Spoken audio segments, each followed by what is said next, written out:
All right, class, if you would kindly pull out your notebooks, grab your pens, sit down, take your seats, because we are about to go over Bellator versus RIZIN 2. In this class, I will be your professor for the day. You can call me Professor 138 MMA, and I look forward to helping you understand this card a little bit better and maybe pick some fights, pick some bets, and have a good time. Real quick, you can find my link to Grey Dog Software down in the description of this video. That link is going to get you access to all of their games, and you can get them at at my link and help support the channel. There's some sweet games there, including the World of Mixed Martial Arts series. Absolutely love it. Fantastic series. But you can also get some other ones that I haven't played, like the Comic Book Universe and some other cool stuff there. But really cool games, really cool company, and the World of Mixed Martial Arts series is super awesome. Check that out. Also, check out my Patreon, patreon.com/138MMA. I just recently started doing my top 5 favorite bets. We were profitable at UFC London. That was the first one, so that was cool. Top 5 favorite bets is out there for each week, and for now anyway, and as long as everybody keeps liking that, we're going to keep it around. You can also get the Patreon parlay as well as access to all of my notes. Typically, you can find some stuff earlier than it gets out on the channel, so that's always cool too. Last but not least, find me on Twitter, 138MMA, and all that good stuff. Let's get ready to break down this card here, and I will see you in the first fight right after this. You want this? You got this. The hottest picks in the world. Bellator versus RIZIN card. We have Korshkov taking on Larkin in what's a rematch after a very, very close split decision. Where actually it was close. It wasn't just like a bad judging. It was a very close split decision where each guy had some serious moments in the matchup where they definitely could have gotten a finish if they were just that close, okay? So it was a very good fight, very entertaining back and forth, but that was a couple of years ago now, and both guys have done well since, haven't lost since, so there we go. We have Larkin. He's coming in 4-0 in a no contest in his last 5 fights. Korshkov coming in 4-1 in his last 5. That one is that loss to Larkin in that split decision where, honestly, I don't know which way I went on it. When I watched it live, I thought Korshkov won. Watching it back, I actually thought it was a draw because I thought Korshkov won the first round and the third round, but I thought we had a 10-8 round for Larkin in round 2, so I scored it a draw in my second watch. It's tough. It's a really close fight. I don't think it was a robbery either way, but watching it live, I thought it was Korshkov. Watching it back, I thought it was a draw. I haven't scored it for Larkin yet, though, so there's that. But since then, Larkin has looked really good. So we're going to start on, well, first let's break down the height and reach, and then we'll go into that. Larkin is shorter with shorter arms. He's 5'11" with a 72.5-inch reach, but he's taking on a 6'1", 76-inch reach Korshkov. Now, let's go ahead and start with the Larkin side to break this down a little bit. The dude's got solid striking. He has a dynamic attack that he can come forward with. And when he does so, he's got tons of power and combinations. But his most deadly thing is when he fires back when he's hit. He counters when he's hit. Not like he'll block it and counter. You hit him and he just comes back with a counter strike, which is wild because not many people see that coming. And he hits so darn hard that when he hits you, he can push the lights out. And he darn near did it to Korshkov in their first matchup.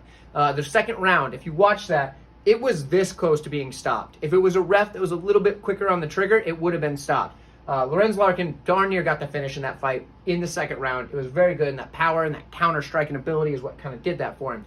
Now, he's got good wrestling, and it's the cage push is what he's going to use it for. Cage push and takedown defense. He likes to stop the takedown, work, when he gets pushed up against the cage, he'll work it to, get his spot, and then from there, he's going to land elbows either while he's cage pushing or on the break, land a heavy elbow, and he hits pretty darn hard when he does it. So Larkin is a heck of a fighter. He's done very well as of late. Looked really good in his last matchup as well. Korshkov, on the other hand, dude's got solid striking as well. And honestly, it's a dynamic attack very much like Larkin, but different style because it's the kicking game of a guy like Korshkov that I really like. He kicks to all levels, and they are nasty. In the first fight, he had that spinning heel kick to the head of Larkin in the first round, dropped him. Could have got the finish, didn't get the finish. It's another situation where it was just this close to getting that finish. Both guys had that moment, and Korshkov just came first, Larkin came second. Either way, they both could have stopped the fight with that shot. So that spin kick in the first fight was quick. It was like lightning, hit him with the heel right on the temple, dropped him like a sack of potatoes. Dude's got long, straight shots, and you like to see that out of the taller, rangier guy. Obviously, that 76-inch reach is going to come in handy when you're throwing those long straights. So for a guy like Korshkov, that is cool. He's got good power, and he can throw combinations as well. I also like that he keeps his hands here a lot. It's a good stance for MMA. I do like it, but obviously Larkin was able to get through that guard at one point with a counter shot in their first matchup, so there's that. He does have pretty good wrestling. He also uses the cage push quite a bit, but he's the one that's going to be more likely to start shooting for takedowns. I mean, he was in the last matchup. I think he's more willing to mix in the takedowns and start going for the grappling than a guy like Larkin, who typically wants to keep it on the feet. For me, this is a tough one. Like I said, we already saw him fight once. Both guys this close to finishing the fight. I think Larkin was closer to finishing the fight, but I think Korshkov, because he hit it first and then showed that recovery ability in the third, and I thought took the third round, but two of the judges did not. I think because of that, I'm going to have to take Korshkov. But this is a really close fight. I don't know what the odds are on this yet. I don't know. But if Korshkov comes out as a big underdog because he lost the first one, I might bet him. If it's close, I'm probably going to pass. Think that over. Korshkov's my pick. Let me know what you guys have. I'd love to hear from you, and I'll see you next fight. Bantamweight matchup between Magomedov and Danny Sapatello.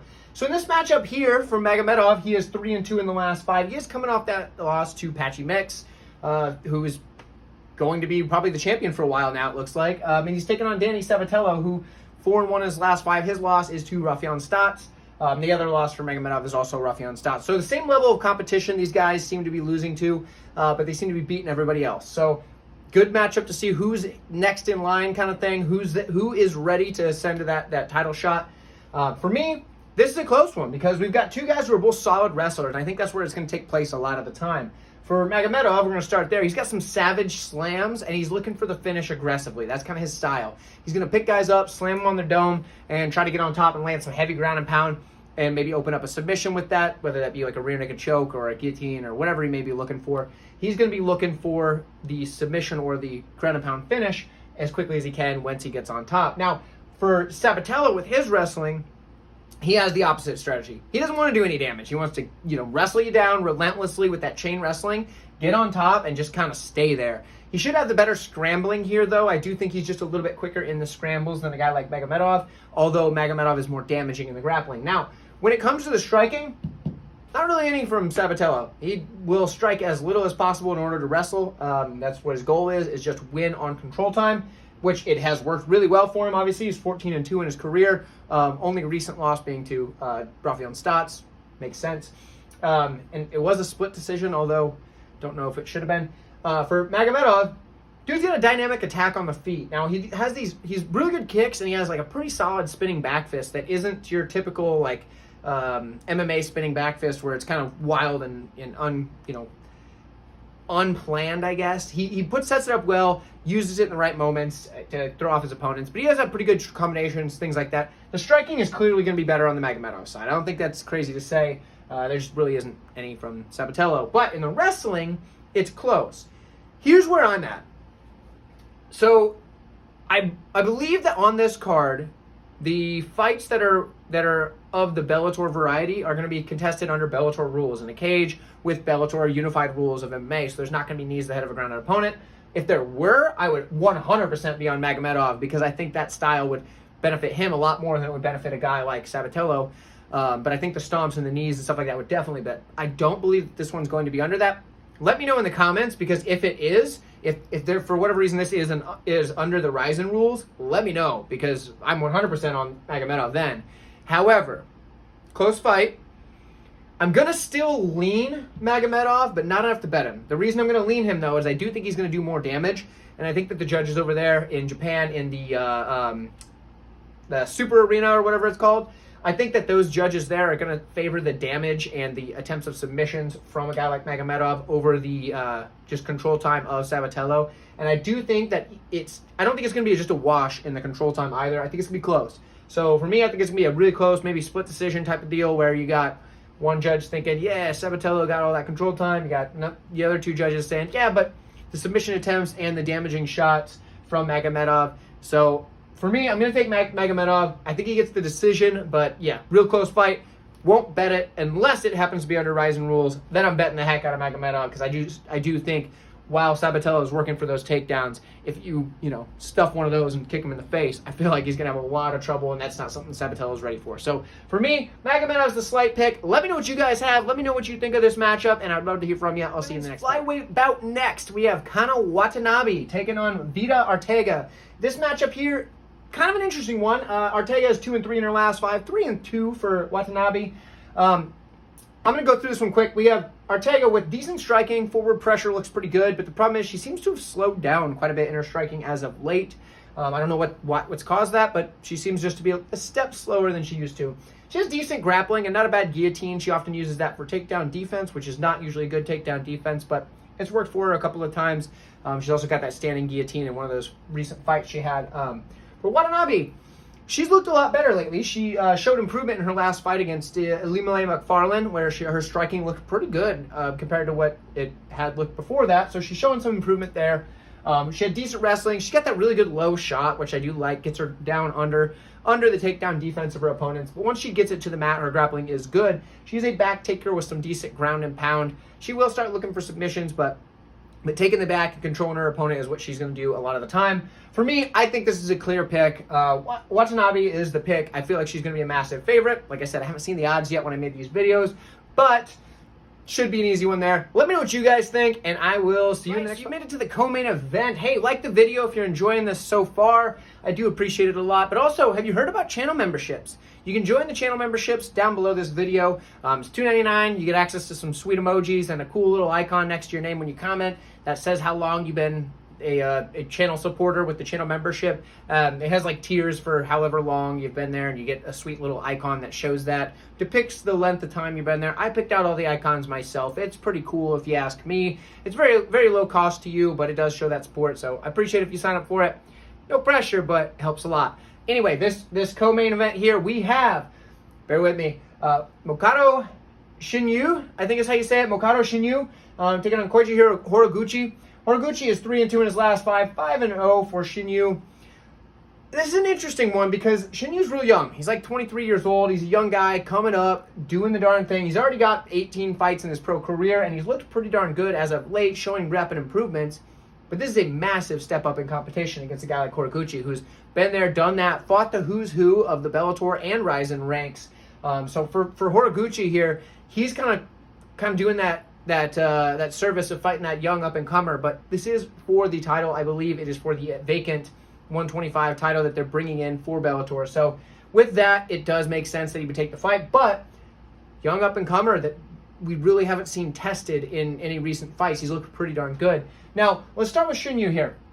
For Shinyu, he's got solid grappling, the top control being the best thing for him. He does shoot a nice low shot, so he gets down looking for that ankle. But he does have good top control from the half guard and sometimes side control position. That's where he's best, half guard. And he starts landing those elbows and that ground and pound there. Doesn't really posture up, it just lands enough to damage while he's trying to maintain position. That's what he's using it for, maintain position. Now recently, he's developed a bit of a submission game because he'd gone his whole career prior to his last 6 fights with 0 submissions, all decisions, right? Now, 4 of his last 6 fights, he's won by submission. So it shows the improvement in the grappling, which he was already pretty good at because he was able to win via decision that way. But it shows a lot of improvement there to be able to add these submissions. And it was a diverse arsenal of submissions. So he's really taking it seriously, doing a good job, getting better, improving every day. He has decent striking as well. The kicks are kind of where it's at. I do believe that this one is also contested under the Bellator rules, which is actually going to be a problem for Shinyu here because he has some pretty good stomps. Like when you got your opponent down and just starts going after it and the soccer kicks and stuff, he doesn't hesitate just to throw that soccer kick right to the face. Well, that's going to be a problem if this is under the Bellator rules, which I believe is for Bellator Flyweight Championship, so it probably is. It's very unclear, so bear with me if I sound dumb, but it's very unclear as to whether or not each fight is going to be Bellator or RIZIN rules. I believe all the 5 that I'm covering here are going to be under the Bellator rules, though, so bear with me. If you know for certain, comment down below. I appreciate it very much.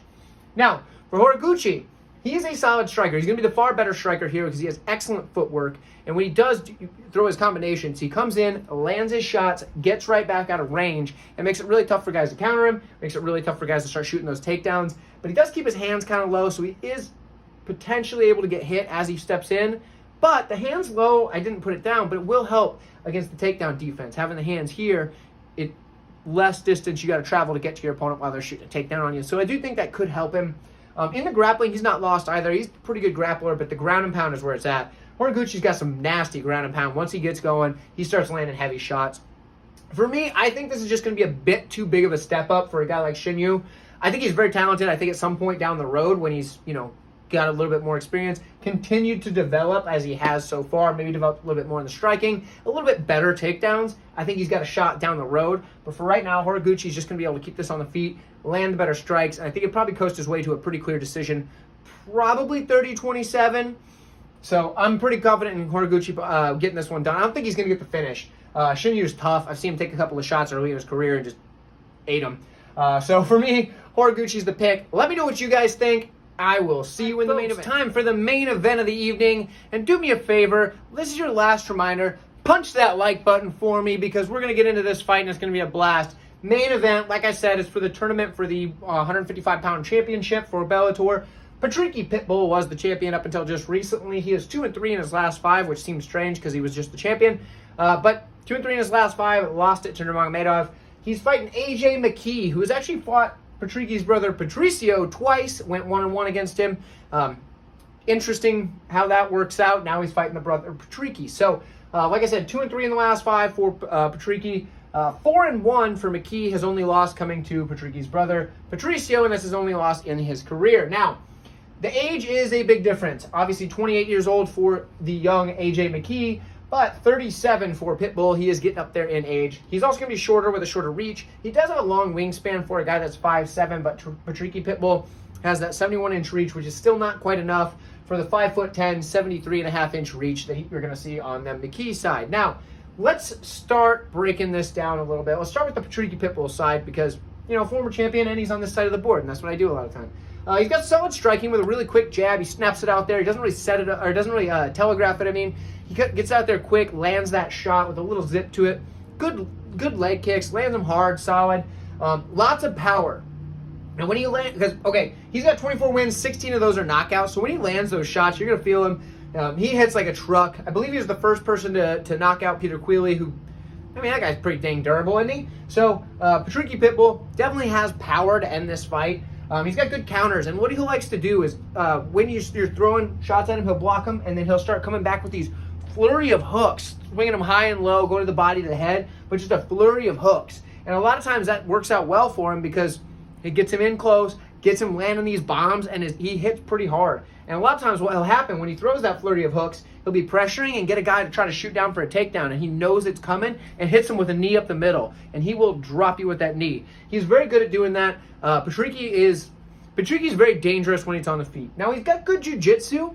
We just don't really see it from him. He doesn't use it super often. He uses it more defensively. If he does get taken down, he's going to try to work back up because he wants to strike, and he does have pretty good takedown defense at that. So Patricio's probably going to want to keep this in the striking because that's where he's the most dangerous, where he can land those big power shots, and that's what he likes to do. For McKee, he's a little bit more well-rounded. He's solid striking. Dude's a sniper at range. He moves really well, keeping his range, keeping guys at that long 73.5-inch reach. He likes to keep guys out at that. Got long, straight shots, lands them well. He's very accurate with his kicks as well, which is important. He snaps them up the middle. Hit goes to the legs, comes around with the roundhouse, whatever. But he's going to snap up the middle as well, so he can maximize that length advantage. Now, when it comes to the clinch, McKee is very seamless at transitioning from long straights here to quickly into the clinch. And once he does so, he can land some knees and get back out seamlessly. It's not like, it's almost as if they're one position, but they're not. He transitions so well in that range, the striking to the clinch. And I like that a lot from a guy like McKee. I think he can use that well because when Patricio starts coming in with them hooks to pressure, instead of dropping levels and getting kneed in the face, he can quickly get that tie plumb, start throwing his own knees, change the game just a little bit so he doesn't get hit. Now, if he does make the mistake of ducking under trying to shoot a takedown, because he's very good at takedowns, he's got strong takedown abilities, gets in low, gets a hold of the legs, and brings them down. It could be a mistake against a guy like Patricio because, like I said, that knee's coming up the middle, and he's trying to get you to do that. Now, when it comes to the grappling, let's say McKee does get it to the mat. I think he's going to have a bit of an advantage because he's got very slick transitions. If he ends up on bottom, he's got solid sweeps. But most importantly, he's very quick on his submissions, and he's got them choking arms. He's got them long choking arms. Slips under the chin very well. He's probably going to be the more active grappler, I think, in this matchup. But I do think that this is probably going to be more of a striking matchup. I don't think he's going to shoot the takedowns. I think he's going to try and keep it at range, use that length that he's got. And I think AJ McKee's going to get this one done. I think Patricio Pitbull, as of late, he is starting to decline. I don't know that that's really controversial to say. The guy's 37. He's obviously 2-3 in his last 5, albeit against a high level of competition. Still 2-3 in the last 5 against, coming up against a guy that's 28 years old, 1 loss on the career to Patricio, who's one of the best fighters that Bellator's ever had. So for me, AJ McKee is the clear pick here. I do think he gets it done. The odds are probably going to be absolutely ridiculous, but AJ McKee should get this one done. I don't know if he finishes Patricio. Patricio's durable, but we did see him get finished via cut against Peter Queally in their first matchup before he came back and knocked him out in the rematch. So maybe he can get it done, but for me, I would just say take McKee. Don't bet the outcome, but McKee's the pick. Let me know what you guys have. I appreciate you all checking this out. Check out some of my UFC breakdowns. They're coming out soon for this UFC 291 card. The Justin Gaethje, Dustin Poirier 2 matchup is already out. You can check that out. It's probably going to be at the end screen of this video. It's probably already popped up. Thank you guys so much. Don't forget to like the video on your way out, and I'll see you soon.